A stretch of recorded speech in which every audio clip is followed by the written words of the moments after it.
Vivimos en tiempos muy interesantes. Sabemos que a lo largo de la historia han habido guerras, han habido pestes, han habido acontecimientos en un nivel mundial, el cual en el pasado ha llevado a las personas a pensar, ¿estaremos viviendo los eventos del apocalipsis? ¿Acaso estaremos viviendo los fines de los tiempos? Y la verdad es que muchas de esas ocasiones puede que sea un patrón el cual está plasmado en los libros, en las palabras de las escrituras, en la Biblia, en este libro precioso que el Eterno nos ha regalado para mostrarnos su verdad. Y puede ser que sea un patrón de eventos los cuales suceden a lo largo de la historia, como lo hemos visto en otras profecías, y nos revelan y nos apuntan a la eventualmente última batalla o última conclusión de esta era en la cual estamos viviendo. Claramente en el Talmud los rabinos dicen que habrán 6,000 años de la humanidad, lo cual es, nos vemos escritos o plasmados o en un nivel sod oculto desde el libro de Bereshit, en el cual en el primer verso, Bereshit para Elohim et hashamayim ve'et haaretz, se encuentra con 6 letras Aleph, las cuales aluden a los 6 milenios o 6,000 años de la humanidad. Y una séptima letra Aleph alude al año o al reino mesiánico, al milenio, un reino de 1,000 años que es un Shabbat de 1,000 años, con el Mesías reinando en este mundo como el rey ungido de Israel. Recordemos que Mesías viene del hebreo Mashiach, Cristos del griego Cristos, Cristo del griego Cristos, lo cual significa ungido, es la misma palabra. Y es eventualmente lo que estamos esperando, este rey ungido de Israel que va a restablecer el reino de Dios en la tierra. Antes de que subiera Yeshua a los cielos, ¿qué le preguntan los discípulos? ¿Restablecerás el reino de Dios en esta tierra? La pregunta es, ¿vas a volver tú a establecer el reino con la expectativa de ese Mesías triunfal mesiánico, el cual ellos veían viendo dentro de las profecías de Zacarías, Ezequiel, todas las profecías de los Nevi'im, de los grandes profetas del Viejo Testamento, o mejor dicho, de la Tanaj? Es la expectativa mesiánica que debe de tener cada creyente, el establecimiento de este reino en la tierra. Ahora, entonces, como les mencionaba, el Talmud dice que serán 6,000 años. Son 2,000 años de caos desde Adán hasta Abraham. Con Abraham y el Brit Milá y la circuncisión comienzan los 2,000 años de la Torá, lo cual es hasta la venida del Mesías, concluyen hace casi 2,000 años y en el cual inicia la época del Mashiach, donde el conocimiento del Mesías se inunda la tierra, ya sea por medios y por fuentes las cuales no podemos comprender, pero al fin y al cabo, esta noción de un Cristo se hizo global y todo el mundo sabe que existe un Cristo, un rey de Israel que regresará. Entonces, lo crean o no, la noción del Cristo o del Mesías ungido está en un nivel mundial y es la expectativa que debemos de tener como creyentes, el regreso del Santo Mesías. Entonces, como introducción a todo esto, vemos que es necesario poder entender las escrituras, leer, escudriñarlas, para que el Eterno nos revele qué es lo que va a suceder. Ahora, como les mencioné, ha pasado en muchos años anteriores esas situaciones en las cuales las personas piensan que están ya en el fin de los tiempos, incluso los mismos apóstoles, Pablo, Pedro, pensaban que el Mesías regresaría en cualquier momento hace casi 2,000 años. Entonces, es un gravísimo error y quiero iniciar con esto, decir que estamos viendo los últimos tiempos, o con certeza decirlo cuando en el pasado hemos cometido muchos errores y generaciones pasadas han vivido lo mismo que nosotros. Ahora, lo que podemos hacer esta tarde, plasmar lo que estamos viendo en acontecimientos geopolíticos en un nivel mundial, históricos, y las noticias que estamos viendo al día a día con lo que vemos en las escrituras. Podemos tratar de ver qué es lo que está sucediendo y a dónde probablemente nos va a llevar. Más ninguno de nosotros tiene certeza segura, porque nadie conoce el día ni la hora, sino solamente el Señor. Entonces, quiero dejar esto bien claro desde la introducción. No estoy diciendo que estemos en el fin de los tiempos, pero sí estoy diciendo que estemos alertas, porque es probable que pueda esto escalar a la guerra de Gog y Magog, a la era del fin de los tiempos. Y es lo que vamos a analizar ahorita, porque esta guerra de Gog y Magog, como les menciono, en cuanto a los 6000 años desde Adán hasta ahorita, esta guerra de Gog y Magog es la última guerra en la cual el Mesías regresa para salvar ¿a quién? A Israel, a su pueblo. Entonces, todos ustedes que piensan que la iglesia ha reemplazado a Israel caben en un gravísimo error e ignoran por completo lo que está plasmado en las profecías por aún cumplirse. Dios no ha desechado a su pueblo, claramente lo dice el apóstol Pablo. Entonces vamos a iniciar con ese estudio, vamos a ver lo que está sucediendo en un nivel mundial, y nos vamos a enfocar en Apocalipsis 16, en lo que ya hemos hablado en el pasado, en cuanto al río Éufrates, y con todo este acontecimiento de los alienígenas que está muy de moda en estos tiempos, ahorita en el 2023, la razón por la cual está esto en un nivel mundial, cronológicamente dentro de Apocalipsis 16, y vamos a hablar acerca de otros temas en cuanto a Rusia y un poco de Gog y Magog, como lo hemos estado haciendo desde hace tiempo. Y quiero decirles, hay una gran bendición en leer el libro de Apocalipsis. El libro de Apocalipsis es la profecía del Mesías que le revela al apóstol Juan y Johanán para poder plasmarla a sus creyentes. Y Apocalipsis no es un libro totalmente nuevo, sino que es la amalgama o la unión de todo lo que ya hemos visto desde Génesis hasta el Nuevo Testamento. Es una unión de toda la Biblia revelada a través de Yeshua, enviada a Juan para dárselo a sus discípulos. Entonces, nada de los consentimientos, y como lo vamos a ver ahorita, nada de lo que existe en Apocalipsis es nuevo, sino que todo es revelado a través de Yeshua. Y para poder entender Apocalipsis, es necesario poder entender Génesis, Éxodo, Levítico, entender quién es el Mesías, la historia, la cultura, Israel como nación, los imperios que han gobernado sobre Israel, que son las bestias de Daniel, que son las bestias que vemos en Apocalipsis desde una perspectiva histórica y un punto de vista diferente de Daniel a Johanán Juan. Entonces necesitamos poder comprender todo esto para poder comprender Apocalipsis. No es un libro que simplemente podamos abrirlo y leerlo. Yo cuando tenía como tal vez 7, 8 años lo quise leer, mi abuelita tenía una Biblia, la agarré y dije Apocalipsis y lo abrí, no entendí nada de lo que estaba leyendo, pero siempre me había traído con gran pasión el misterio del fin de los tiempos y todo esto que envuelve Apocalipsis. Incluso me acercaba con Apocalipsis con miedo a los 8 años de edad, y tal vez muchos de ustedes pueden que se acerquen con Apocalipsis a Apocalipsis con miedo, cuando en realidad es una gran bendición de leer Apocalipsis. Si algunos pastores le dicen, no lean Apocalipsis, ignórenlo, están en gravísimo error, porque es una bendición y que claramente está plasmada al inicio de Apocalipsis. Apocalipsis 1:3 dice, bienaventurado. Y esta palabra bienaventurado es la palabra griega makarios, que significa bendecido. Bendecidos. Apocalipsis 1:3 dice, el que lee y los que oyen las palabras de esta profecía y guardan las cosas en ella escritas, porque el tiempo está cerca. Entonces vemos una bendición al poder, simplemente al escuchar, a leer, a escudriñar las palabras de Apocalipsis, las cuales revelan el plan plasmado de Dios para la humanidad.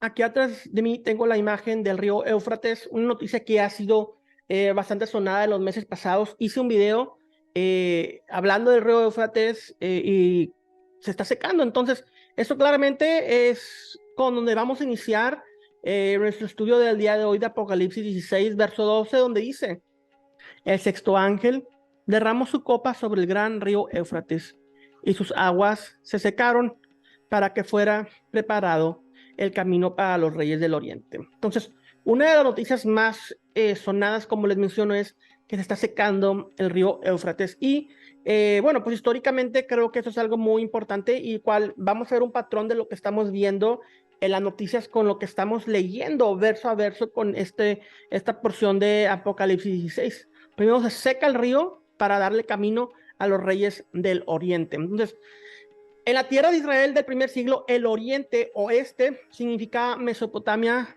o Persia. Esto lo vemos en Isaías 41:2 y 46:11. Y en primera de Enoc 56, del 5 al 8, dice, y en aquellos días los ángeles se juntarán y se arrojarán hacia el oriente sobre los partos y los medos. Alborotarán a los reyes para que venga sobre ellos un espíritu perturbador y los echarán de sus tronos y saldrán como leones de sus madrigueras, como lobos hambrientos en medio de sus rebaños, a la guerra. Esos ángeles incitan a la guerra. Ahorita vamos a hablar de esos mismos ángeles de los cuales habla Enoc. Pero la frase donde dice que las aguas en Apocalipsis 16, 12 se secaron, es una palabra la cual es extraída de los relatos del Éxodo, en los cuales Israel milagrosamente pasó por el Mar Rojo. ¿Qué es lo que sucedió? Moisés levanta la vara, se abren las aguas, se seca y pasa el pueblo de Israel. El Mar Éufrates ha sido instrumento para traer a su pueblo de regreso del exilio, así como también han cruzado pueblos enemigos a traer juicio sobre Israel. Salmo 106:9 dice: reprendió al Mar Rojo y se secó y los condujo a las profundidades como un desierto. Isaías 11 del 15 al 16: y el Señor destruirá la lengua del mar de Egipto, agitará su mano sobre el río Éufrates, con su viento abrasador lo partirá en 7 arroyos y hará que se pueda pasar en sandalias. Entonces vemos Isaías también hablando acerca del río Éufrates y Dios secándolo. Isaías 11:16: y habrá una calzada desde Asiria para el remanente que quede de su pueblo, así como lo hubo para Israel el día que subieron de la tierra de Egipto. Entonces hay una similitud entre secar el río Éufrates y secar o abrir el mar de Egipto para que Israel pasara por el desierto. Ahora en estos postreros días se secará, que significa que permitirá acceso, y no necesariamente tanto literal, aunque probablemente en un sentido literal, pero más en un sentido de guerra, permitirá acceso para que se inicie o se detone la guerra que vamos a ver después de este acontecimiento, un llamamiento espiritual, un despertar para decir: hey, se está secando el Éufrates, ¿qué dicen las profecías de la Tanaj? Estén alertas para la batalla porque viene juicio para el pueblo. El versículo 13 continúa y dice: y vi salir de la boca del dragón, de la boca de la bestia y de la boca del falso profeta a 3 espíritus inmundos semejantes a ranas. Entonces, obviamente el dragón es el más sencillo de identificar, que fue Apocalipsis 12:9, y fue lanzado afuera el gran dragón, la serpiente antigua, el diablo, que es llamado Hasatán. Claramente esto lo vemos de Génesis, la serpiente que incita a Eva a desobedecer a Dios, es la misma serpiente o ese espíritu inmundo que nos incita a nosotros a obedecer al Señor en estos días. Ahora, en cuanto al término dragón, el término dragón es un término mucho más antiguo que la palabra dinosaurio. La palabra dinosaurio es una palabra moderna, relativamente con la palabra antiguamente usada como dragón. Y claramente vemos estos Hatanaim Hagedolim, o estos grandes reptiles, los cuales fueron creados desde el Génesis capítulo 1, verso 21, los cuales conocemos ahora como dinosaurios, pero en la antigüedad eran llamados dragones que echaban fuego. Claramente tenemos ahorita animales marinos eléctricos. En un futuro tal vez haga un estudio acerca de todo este concepto de los dragones, dinosaurios y animales reptiles enormes que vemos a través de las escrituras, pero eso es para otro tema. Pero sí dejemos plasmado que este concepto de dragón y serpiente se está refiriendo a Satanás, que es lo que vemos aquí plasmado en Apocalipsis 12:13. Y Apocalipsis 12:13 también habla de la bestia. La bestia es un imperio. Cuando vemos en Daniel que las bestias que vio Daniel son imperios que han gobernado sobre la tierra de Israel. La diferencia, si ven en cronología de lo que ve Daniel a lo que ve el apóstol Juan, es que Daniel los está viendo del pasado a futuro y Juan los está viendo de futuro a pasado. Entonces es la diferencia en el orden de las bestias que ve Daniel y Juan, pero las bestias sí son imperios los cuales están gobernando o han gobernado sobre Israel o ejercen influencia sobre Israel. Babilonia, Medo-Persas, Grecia, Roma, Egipto, antes de Babilonia, etc. Entonces estos vienen siendo las bestias, esos grandes imperios poderosos que influyen o gobiernan sobre Israel. Claramente ahorita hay una bestia la cual está influyendo en Daniel, influyendo sobre Israel. La cuestión es poder identificar cuál es la bestia que influye sobre Daniel. Ese es uno de los grandes misterios. Podemos aplicar Shevim Panim la Torah, 70 caras de la ley que es algo lo que yo usualmente aplico cuando estudio las escrituras. ¿A qué me refiero con esto? Que hay 70 interpretaciones o 70 rostros, los cuales puedes tú tratar de entender a medida que vas estudiando las escrituras. No solamente me anclo sobre un único y solo verso, sino que intento ver cuáles son las facetas o cuál es la multidimensión que podemos ver en este verso, y así tenemos un parámetro más amplio para poder entender qué es lo que nos está diciendo. Entonces, no hay negro o blanco, algunos pueden ser grises y tenemos que estar atentos porque incluso algunos versos se vuelven a repetir, unas profecías a través de la historia, como le mencioné en el principio, como forma de paralelos bíblicos. Entonces, la tercera grupo de entidades que menciona Apocalipsis 16:13 es los tres espíritus inmundos semejantes a ranas. Y vi salir de la boca del dragón, de la boca de la bestia y de la boca del falso profeta, dragón, bestia y falso profeta, tres espíritus inmundos semejantes a ranas. Entonces, esas tres entidades, el dragón, Satanás, la bestia es imperio poderoso, y el falso profeta, el anticristo, podría ser sacan ellos cada uno un espíritu inmundo como de ranas. Entonces vamos a identificar qué es lo que puede ser ese espíritu de ranas. Yo personalmente los identifico con extraterrestres. Claramente la imagen del tipo extraterrestre como forma de rana se asemeja mucho a lo que vemos en esta profecía de Apocalipsis 13. Y las historias, las películas, Hollywood, las caricaturas nos han asemejado mucho a esta imagen de estos alienígenas, los cuales comúnmente se llaman los grises, los cuales se asemejan mucho, y más en otras imágenes, a las ranas, ojos grandes, grisesosos, verdosos. Entonces, esos tres espíritus como de rana, Juan nos está identificando como lo que podríamos entender nosotros como los extraterrestres o alienígenas. Ahora, es una interpretación personal. Siempre que me preguntan qué opinas de los extraterrestres, mi respuesta es: obviamente creo que sí existe vida en otros planetas. Obviamente el universo, la creación es muy grande, más sin embargo lo que estamos viendo en nuestros tiempos, yo pienso que vienen siendo estos espíritus inmundos de forma de rana, los cuales son entidades demoníacas, las cuales vienen a traer confusión al mundo y alejarnos de la noción de la palabra de Dios, porque cuántas historias no hemos visto de estas grises y de otras razas alienígenas que supuestamente vienen a visitarnos y cuentan historias. Incluso algunas dicen que Jesús era parte de su raza alienígena, y vienen a traer confusión y alejar a la humanidad de la realidad de la palabra de Dios, a traer confusión y engañarnos. Entonces es claramente la función de esas entidades. Ahora les digo, no me niego a la noción de que exista vida en otros planetas, pero que proféticamente hace casi 2000 años el Apocalipsis nos hable de espíritus inmundos en forma de ranas que vienen a engañar a los seres de la tierra para traer guerra, se me hace un tema muy interesante.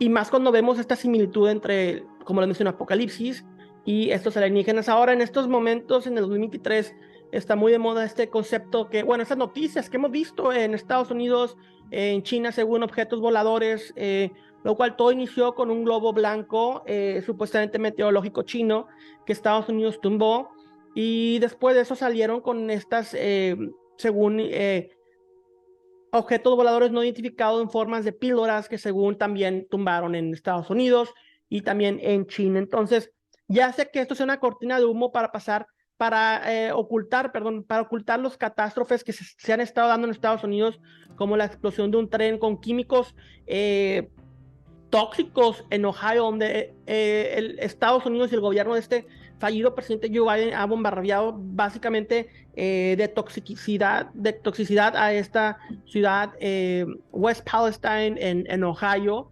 Es algo terrible lo que está pasando. Puede ser que estos globos y estas noticias nos estén siendo una cortina de humo para eso, o para el hecho de que alguien bombardeó una pipa de gas de Rusia, de lo cual estaremos hablando también a continuación. Sea cortina de humo o no, durante esta década se ha incrementado más la noción de los extraterrestres. Las personas están creyendo, cuando antes era visto como algo de conspiración, ahora las personas están creyendo que sí existe vida más allá de este planeta. Y como les menciono, incluso algunas personas ponen su fe en estas entidades, las cuales piensan que vendrán a salvarlos. Entonces ya vemos un papel de anticristo en esas entidades, de un espíritu de anticristo en el cual viene a suplantar lo que es la función del verdadero Mesías. Entonces, el apóstol Juan identificó a estos tres espíritus como espíritus de rana. Esto lo vemos en Apocalipsis 16:13. A tres espíritus inmundos semejantes a ranas. Es la forma en que Juan Yohanan pudo identificar a estos espíritus inmundos dentro de su visión profética, lo cual les menciono, probablemente sean los alienígenas. Pero vamos a plasmar a Juan y Apocalipsis bíblicamente y tratar de entender qué es la historia que nos está comentando. Entonces, en el versículo anterior vimos que se secó el río Éufrates, ¿verdad? Y esto se asemeja a el Mar Rojo que se seca, se seca para que pase Israel, como vimos en los Salmos y en varios textos de la Tanaj, Viejo Testamento. Entonces, ahora ve espíritus como de ranas. Si estamos pensando céntricamente en Israel, en la historia de Israel, que es la forma en la que la Biblia funciona, que es lo que inmediatamente nos lleva hacia las plagas del Éxodo. ¿Qué es lo que vemos en las plagas del Éxodo? Donde dice en Éxodo 8, del 1 al 15, que el Eterno mandó plagas a los egipcios de ranas, entre otras plagas. Entonces, una de las plagas fue de ranas, y es lo que está viendo aquí Juan, unos tres espíritus inmundos como de ranas. Ahora recordemos que todas las plagas que mandó el Eterno por medio de Moisés son plagas las cuales vienen a mostrarles a Egipto que sus ídolos son falsos ídolos, y al momento que Moisés manda esas plagas, se demuestra el poder y la autoridad de Dios sobre la creación. La última plaga, la muerte del primogénito, es la muerte de la deidad del faraón, quien era creído que era un dios. Entonces, las plagas vienen a derrotar a los falsos ídolos de las naciones, y claramente es parte de lo que estamos viendo aquí en el libro de Revelación, Apocalipsis. Entonces, esas plagas nos llevan hacia el Éxodo. ¿Por qué? Porque encontramos más plagas durante el Apocalipsis, y cualquier persona que ha leído Éxodo y el Apocalipsis puede conectarlo directamente. El agua que se convierte en sangre, o el agua en sangre de la plaga de Éxodo 7:19, se encuentra en Apocalipsis 16, de verso 3 a 7. Las ranas, como ya les mencioné, Éxodo 8, del 1 al 15, y Apocalipsis 16, del 13 al 14, como lo estamos hablando en estos momentos. Las úlceras o llagas de la plaga de Éxodo 9, del 8 al 9, se encuentran en Apocalipsis 16, 2. Granizo, Éxodo 9, 23 al 25, Apocalipsis 8 al 7, y también en el 16 y verso 21. Las langostas de Éxodo 10, del 12 al 13, se encuentran en Apocalipsis 9, del 3 al 4. La oscuridad de Éxodo 10, versos 22 al 23, también se encuentra en Apocalipsis 6, 12, 8 del 12 al 13, 16 del 10 al 12. Entonces, vemos que esas plagas que también sucedieron en Éxodo, en el Egipto, también sucedieron en Apocalipsis, porque hay una correlación. Apocalipsis es un segundo Éxodo, y claramente los profetas hablan de un segundo Éxodo, en el cual Dios sacará de las naciones a su pueblo, y será restablecido el reino mesiánico junto con la llegada del Santo Mashiach. Apocalipsis 16, 14, pues son espíritus de demonios que hacen señales, las cuales van a los reyes de todo el mundo a reunirlos para la batalla del gran día del Dios Todopoderoso. Fíjense lo que dice primera de Enoc 56, 6. Y ellos subirán y hollarán la tierra de mis elegidos. ¿De quién son los elegidos? De Israel. Y la tierra de mis elegidos se convertirá delante de ellos en un lugar para pisar y un camino trillado. Entonces habla de la guerra, que se levantan esas naciones, las cuales son engañadas por esos tres espíritus inmundos como de ranas, o los ovnis alienígenas, pudiéramos llamarles, que vienen a engañar a los reyes de la tierra para la gran batalla. Entonces aquí ya estamos viendo, se seca el río Éufrates, los espíritus de ranas engañan para la gran batalla, y las naciones comienzan a levantarse, comienza a haber rumores de guerras, para eventualmente llegar a la última batalla, la batalla del gran día que dice Apocalipsis 16:14. Y esta batalla del gran día o la última batalla es la guerra de Gog y Magog, Gog y Magog. Ezequiel 38:14 al 23, Joel 3 del 1 al 17, Sofonías 3:8, Zacarías 12 del 1 al 9, 14:2 al 3 y los versos 12 al 13 también del capítulo 14 nos hablan de eso, así como Primera de Enoc 56 del 5 al 8. Son versos que pueden leer como referencia para ver e instruirse más de esta batalla de Gog y Magog en los últimos tiempos, donde las naciones se vienen a levantar en contra del pueblo escogido, en contra de la nación santa de Israel. Apocalipsis 16:15. Estén alertas, vengo como ladrón. Bienaventurado el que vele y guarda sus ropas, no se queden de desnudo y vean su vergüenza. Entonces dice, vengo como ladrón en la noche. Claramente lo vemos en los evangelios, Mateo 24:42 al 43, Marcos 13 al 11, donde dice, vengo como un ladrón, prepárense porque yo vengo. Y claramente Zacarías dice que cuando esta guerra, estos leyes se levanten y estén rodeando, dicen los profetas, y estén a punto de derrotar a Israel, viene el santo Mesías, viene, pone sus pies sobre el monte de los olivos, hay un gran terremoto, y entonces viene con el ejército celestial a derrotar a los enemigos de su pueblo. Ahora, durante este año hemos visto una gran guerra desencadenada entre Ucrania y Rusia. El problema aquí es que Estados Unidos es básicamente el que está abasteciendo de equipo militar, dinero a Ucrania. Estados Unidos está abasteciendo de Ucrania. Es una guerra indirecta de Estados Unidos contra Rusia.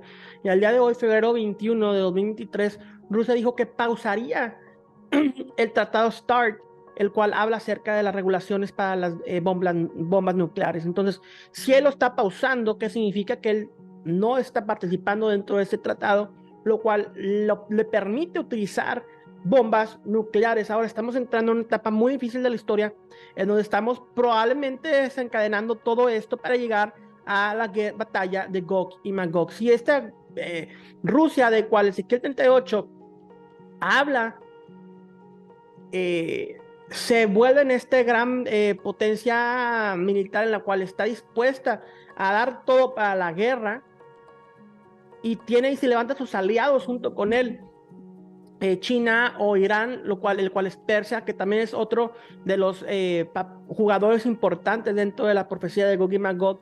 Se puede llegar a desencadenar la última guerra, la guerra de Gog y Magog, la tercera guerra mundial. Esa es una realidad, no estoy siendo amarillista. Los que llevan mi canal, los que me han seguido por Facebook por más de 10 años saben que jamás he sido una persona amarillista, sino que trato de ver lo que la escritura y las noticias y la historia nos está diciendo, y es probable y puede llegar a escalarse a Gog y Magog, este conflicto que estamos viendo actualmente entre Ucrania y Rusia.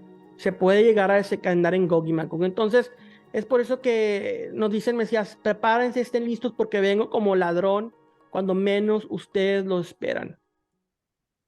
Y en este verso dice, estén alerta, vengo como ladrón, bienaventurado el que vele y guarda sus ropas, no se caen de desnudo y vean su vergüenza. Como ya mencionamos los versos relacionados a esto. Y esto lo menciona en otras partes de Apocalipsis 19:8 y dice, y a ella le fue concedido vestirse de lino fino, resplandeciente y limpio, porque las acciones justas de los santos son el lino fino. Y claro, aquí santo se refiere a nosotros como comunidad o como cuerpo de Mesías, lo que el griego le llama eclesía, o la asamblea o este conjunto de creyentes en el Mesías, el cual está relacionado junto con el santo Mesías Yeshua. Apocalipsis 3:4, así el vencedor será vestido de las vestiduras blancas y no borraré su nombre del libro de la vida y reconoceré su nombre delante de mi Padre y delante de sus ángeles. Libro de la vida, obviamente, que es de la mente, pum, Yom Kippur. Automáticamente cuando llamamos libro de la vida, es Yom Kippur a lo que está haciendo referencia a Apocalipsis. Y fíjense, los rabinos en el Targum de Eclesiastés 9:8, capítulo 9, verso 8 dicen, en todo momento que tus vestimentas se mantengan blancas de toda impureza del pecado y obtengas un buen nombre, el cual es como la unción de aceite para que las bendiciones vengan a tu cabeza y no te falte bienestar. Apocalipsis 16 continúa y dice, entonces los reunieron en el lugar que en hebreo se llama Harmagedón. Y esto alude a un lugar histórico donde grandes imperios han luchado por ventaja estratégica. Jueces 1 al 27 y 5 al 19. En Ezequiel 38:3 dice, y di así, dice el Señor tu Dios, yo soy contra ti, oh Gog, príncipe supremo de Mesec y Tubal. Y obviamente Armagedón hace referencia a Har Megiddo, lo cual encontramos dentro de las profecías bíblicas de la Tanaj. Y en Ezequiel 38:3 dice, así dice el Señor tu Dios, yo soy contra ti, oh Gog, príncipe supremo de Mesec y Tubal. Y Ezequiel 39, de 2 a 4 dice, te haré dar vuelta y te empujaré y te recogeré de las partes remotas del norte y te traeré contra los montes de Israel. Romperé el arco de tu mano izquierda y derribaré las flechas de tu mano derecha. Sobre los montes de Israel caerás tú y todas sus tropas y los pueblos que están contigo. Te haré por comida toda clase de ave de rapiña y a las bestias del campo. Igual Zacarías 12 del 10 al 11 y Zacarías 12, 9 dice, y sucederá que el día que me dispondré a destruir a todas las naciones que vengan contra Jerusalén. Zacarías 12 dice, todas las naciones que vengan a pelear contra Jerusalén serán destruidas y aniquiladas por medio del Mesías.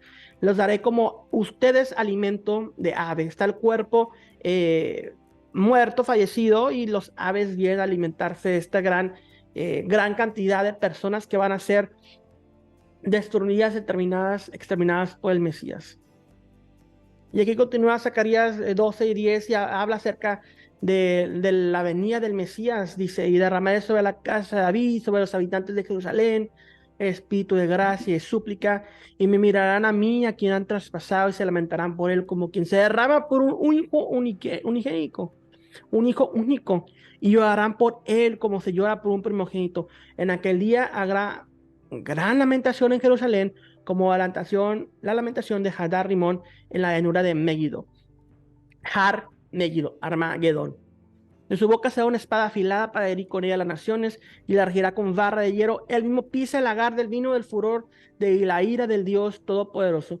Apocalipsis 19:15. Entonces vemos después de que Dios destruye a Israel, hace referencia a la venida del Mesías, y Israel lo ve y ve que Él es el ungido de Dios, que Él es el Cristo, que Él es el Mashiach, y lo reconocen, y entonces viene la gracia sobre todo el pueblo judío, y viene un abrazamiento y un reconocimiento donde se quitó esas vestiduras y ya no es anillo, ya no es reconciliación, ya no es la reconciliación de José con sus hermanos, sino ahora la reconciliación de Yeshua con sus hermanos, con el pueblo judío, Ani Yeshua, y se lamentan, ¿cómo pudimos? No pudimos verlo, pero Pablo nos dice que Dios lo cegó temporalmente para que la salvación viniera a nosotros, los gentiles.